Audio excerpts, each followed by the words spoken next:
अपनी night shift खत्म करके शीला और निकिता बस स्टॉप पर खड़ी थी। आज तो हमें बहुत देर हो गई। पता नहीं घर जाने के लिए हमें कोई साधन मिलेगा भी या नहीं। अगर कोई साधन नहीं मिला तो कहीं रात इसी बस स्टॉप पर ना बितानी पड़े। अपनी काली जुबान बंद कर, जब देखो तब उल्टी बातें ही करती है।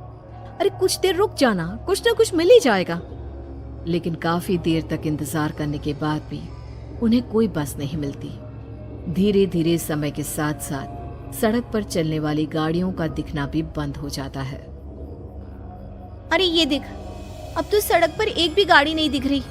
दूर दूर तक गाड़ी और किसी इंसान का नामो निशान नहीं है। एक काम करते हैं, वापस अपने ऑफिस चलते हैं। हम दोनों आज रात वहीं गुजार लेंगे। देख, तुझे अच्छी तरह पता है 10 बजे के बाद चौकीदार ऑफिस के मेन गेट पर ताला लगाकर अपने घर चला जाता है। ऑफिस जाने का कोई फायदा नहीं है। इस सुनसान सड़क को देख मुझे बहुत घबराहट हो रही है। एक काम करना, उसी चौकीदार के घर चलते हैं। वो भी तो परिवार वाला है। हम बेफिक्र होकर आज रात उसके घर पर रुक सकते हैं। अरे पागल, चौकीदार 10 बाई 10 की खोली में रहता है। उसके 4 बच्चे हैं। भला वो हमें अपने घर में कौन सी जगह देगा। अब तू ना ये बेकार की बातें बंद कर और चुपचाप खड़ी रह, शायद कोई लिफ्ट ही मिल जाए। फिर काफी देर इंतजार करने के बाद आखिरकार एक नीले रंग की बस उनके सामने आकर रुकती है। बस का दरवाजा खोल कंडक्टर उन दोनों से कहता है, कहिए कहाँ जाना है आप दोनों को? देखिए मेरी पूरी बस खाली पड़ी है। मैं आप दोनों को आपके ठिकाने पर छोड़ दूंगा। इतना कहकर कंडक्टर मुंह में भरे पान की पिचकारी सड़क पर दे मारता है। निकिता, लोगों का कहना है कि कुछ महीने पहले इसी तरह अंधेरी रात में एक नीली बस के अंदर कुछ बदमाशों ने एक जवान लड़की की हत्या कर दी थी। इस बस का रंग भी नीला है। कहीं ये वही बस तो नहीं? कंडक्टर शीला की बात सुन लेता है और मुस्कुराते हुए कहता है, देखिए मेम साहब, उस घटना के बारे में मैंने भी सुना है। माना कि उस बस का रंग और मेरी बस का रंग एक है, लेकिन दुनिया में नीले रंग की एक ही बस तो नहीं है ना। हा? ये तो सिर्फ एक इत्तेफाक है।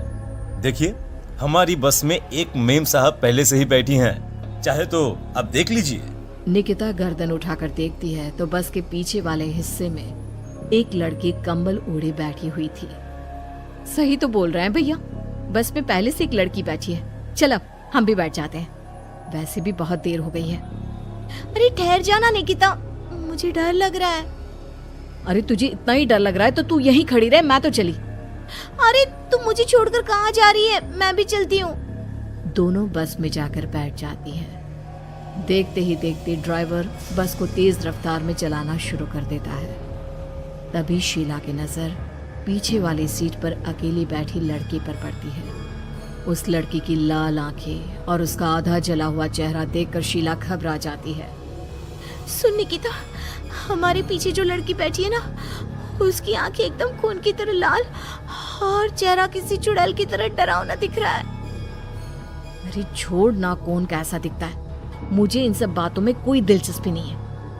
मैं थोड़ी देर झपकी लेना चाहती हूँ, इसलिए अब तू अपनी बड़बड़ बंद कर प्लीज। बेफिक्र निकिता अपनी आंखें बंद करके बैठ जाती है। दूसरी ओर बस जंगल के रास्ते में पहुंची है। चारों तरफ घना अंधेरा और साथ ही जंगल में मौजूद जंगली जानवरों की डरावनी आवाजें शीला को और भी ज्यादा डराए जा रही थी। थोड़ी ही देर में बस एक बरगद के पेड़ के पास से गुजरती है। तभी अचानक बरगद की डाल पर बैठी एक बिल्ली कूदकर खिड़की के रास्ते शीला की गोद में आ गिरती है। मर गई रे, बचाओ मुझे, कोई बचाओ। शीला के चिल्लाने की वजह से निकिता की आंख खुल जाती है और वो भी घबराकर इधर उधर देखने लगती है। तभी पीछे वाली सीट पर बैठी लड़की उठकर शीला के पास आती है और बिना कुछ कहे उस बिल्ली को शीला की गोद से उठा उसे सहलाते हुए अपनी गोद में लेकर वापस अपनी सीट पर जाकर बैठ जाती है। अरे शीला, तू तो बहुत ही डरपोक है, जरा जरा सी बात पर उछल पड़ती है। मैं कल से अकेले ही सफर करूंगी। अरे मैं क्या करूं, वो बिल्ली अचानक मेरी गोद में आ गिरी। अपनी बकवास बंद कर और मुझे चैन से सोने दे। इस तरह शीला को डांटकर निकिता फिर सो जाती है। पर तभी अचानक एक झटके से ब्रेक लगाकर ड्राइवर बस को रोकता है। शीला खिड़की से बाहर झांक कर देखती है तो उसे सड़क के किनारे एक काला आदमी खड़ा दिखाई देता है। उसकी बड़ी बड़ी दाढ़ी और अजीब से कपड़े देखकर शीला को घबराहट होने लगी। क्या हुआ ड्राइवर भैया, आपने बस क्यों रोक दी? अरे वो देखो, वहाँ वो सड़क के किनारे एक आदमी खड़ा है, उसी के लिए मैंने बस रुकवाई है। शीला निकिता को धक्का देकर नींद से जगाती है। अरे अब क्या हुआ? वो देख, सड़क किनारे कितना डरावना आदमी है। उसका अजीबोगरीब हुलिया देखकर लगता है जैसे कोई शैतान खड़ा हो। अब शीला की तरह निकिता भी उस आदमी को देखकर थोड़ा डरने लगती है।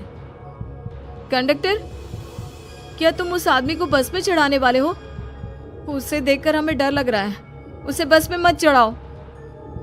अरे डरने की कोई बात नहीं है मेम साहब, ये आदमी जंगल के पीछे वाले गांव में रहता है। ये रोज इसी वक्त मेरी बस में बैठकर पड़ोस वाले गांव में जाता है। और वैसे भी ये बेचारा गूंगा है। अगर आप लोगों को डर लगता है तो मैं इसे ड्राइवर के बगल में बिठा देता हूँ। ओह अच्छा, ठीक है।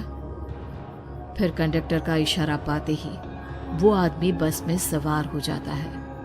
ड्राइवर दोबारा एक्सीलेटर पर जोर देकर बस को आगे बढ़ाता है। थोड़ी ही देर में बस एक घाटी पर चढ़ती है। बस के एक तरफ गहरी और डरावनी खाई थी, पर ड्राइवर को इस बात से कोई फर्क पड़ता नजर नहीं आ रहा था। वो लगातार बस की रफ्तार बढ़ाकर बस चलता जा रहा था। ड्राइवर भैया, आप देखते नहीं क्या बगल में इतनी गहरी खाई है? बस की रफ्तार लगातार बढ़ाए जा रहे हो, थोड़ा धीरे चलाओ ना। अरे मेम साहब, घबराने की कोई बात नहीं है, ये तो मेरा रोज का काम है। मैं तो यहाँ इसी रफ्तार से बस चलाता हूँ। अब बेफिक्र होकर अपनी सीट पर बैठ जाइए, आपको कुछ नहीं होगा। ड्राइवर के कहने पर निकिता शांति से बैठ जाती है। कुछ दूर चलने पर अचानक ड्राइवर बस को सड़क के किनारे रोक देता है। शीला एक बार फिर खिड़की के बाहर झांक कर देखती है, लेकिन इस बार उसे कहीं कोई दिखाई नहीं देता। अरे अब क्या हुआ? तुमने बस क्यों रोक दी? यहाँ तो दूर दूर तक कोई भी नहीं दिखाई दे रहा। ड्राइवर उसकी बात का कोई जवाब नहीं देता, पर कंडक्टर बोल पड़ता है।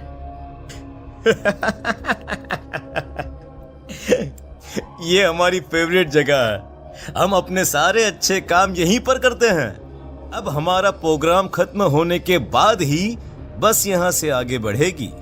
इतना कहते ही कंडक्टर सीट के नीचे रखी एक शराब की बोतल निकालता है। अरे ये सब क्या है? तुम्हारे बस में सवारी बैठी है, उन्हें घर पहुंचाने की जगह तुम यहाँ सड़क के बीच में बस रोककर शराब पियोगे? बस में लड़कियों के बैठे हुए भी तुम्हें ये सब करते हुए शर्म नहीं आती? कंडक्टर कोई जवाब नहीं देता और मुस्कुराते हुए शराब पीने लगता है। तभी ड्राइवर और दूसरा आदमी भी कंडक्टर के साथ मिलकर शराब पीने लगते हैं। निकिता, मुझे इन तीनों के इरादे कुछ ठीक नहीं लगते। हमने इस बस में बैठकर बहुत बड़ी भूल कर दी। तू घबरा मत, मैं हमेशा अपने पर्स में छोटा सा चाकू रखती हूँ। उसके रहते ये तीनों हमारा कुछ नहीं बिगाड़ पाएंगे। देखो गज्जू भैया, हमारी बस में इस समय 3 जवान लड़कियां बैठी हैं। कहो कहो सबसे पहले किसका शिकार किया जाए? मैं तो कहता हूँ कि सबसे पहले वो जो पीछे अकेले जो बैठी है ना, उसे पकड़ कर लाओ। उसके बाद इन दोनों का प्रोग्राम फिट करेंगे। ठीक है, जैसी तुम्हारी मर्जी। अब वो आदमी पीछे वाली सीट पर बैठी लड़की के पास पहुंचकर उसका हाथ पकड़ लेता है, लेकिन तभी अचानक उस लड़की की आंखें जरूरत से ज्यादा बड़ी और लाल होने लगती है। उसका चेहरा गुस्से से लाल और उसके मुंह से नुकीले दांत दिखने लगते हैं। अरे अरे अरे ये क्या? ये लड़की अचानक इतनी खतरनाक कैसे बन रही है? इतने में वो लड़की उस आदमी को उठाकर वहीं सीट पर पटक देती है। मुझे हाथ लगाएगा, तेरी इतनी हिम्मत! जोर से चीखते हुए वो लड़की उस आदमी पर हमला कर देती है और पल भर में ही उस आदमी का काम तमाम हो जाता है। ये देख ड्राइवर और कंडक्टर के होश उड़ जाते हैं। इतने में ड्राइवर अपनी जान बचाने के लिए तुरंत बस से बाहर कूद जाता है, पर तभी बस के पीछे की तरफ से तेजी से आ रहा एक ट्रक उसे कुचल कर चला जाता है। एक ही पल में अपने दोनों साथियों की मौत देख अब कंडक्टर के हाथ पैर कांपने लगते हैं। ये सब देख निकिता और शीला के भी होश उड़ जाते हैं। वो चुपचाप अपनी सीट पर ही छुप कर बैठी रहती हैं। अरे अरे अरे कौन हो तुम? और तुम इतनी भयानक कैसे बन गई? अब वो लड़की गुस्से में गुर्राते हुए कंडक्टर का गला पकड़ लेती है। इतनी जल्दी मुझे भूल गए? कुछ महीनों पहले तुम तीनों ने बड़ी बेरहमी से मेरी हत्या की थी और फिर शहर छोड़कर भाग गए। कई दिनों से मैं तुम तीनों के इंतजार में भटक रही थी। आज जाकर मेरा बदला पूरा होगा। अब तू भी अपने साथियों की तरह जहन्नम पहुंच जाएगा। अब वो लड़की कंडक्टर को उठाकर बस के पास मौजूद खाई में फेंक देती है। कंडक्टर एक बड़े पत्थर से जा टकराता है और उसकी भी मृत्यु हो जाती है। दूसरी तरफ ये सारा नजारा देख शीला और निकिता बेहोश हो जाती है। अगली सुबह जब उन दोनों को होश आता है तो वो अपने आप को एक सरकारी अस्पताल में पाती है।